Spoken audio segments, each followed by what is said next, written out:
Hope in God heartens. Hebrews chapter 10 and verse 23. Let us hold tightly without wavering to the hope we affirm, for God can be trusted to keep his promise.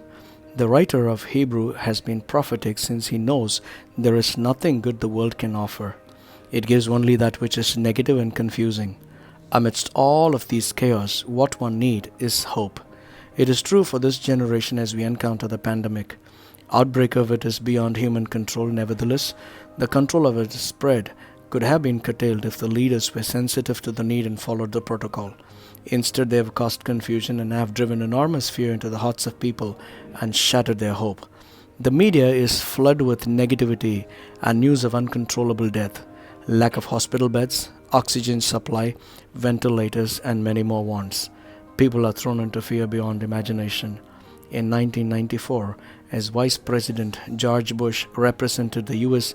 at the funeral of former Soviet leader Leonid Brezhnev, Bush was deeply moved by a silent protest carried out by Brezhnev's wife. She stood motionless by the coffin until seconds before it was closed. Then, just as the soldiers touched the lid, Brezhnev's wife performed an act of great courage and hope, a gesture that must surely rank as one of the most profound acts of civil disobedience ever committed. She reached down and made the sign of the cross on her husband's chest.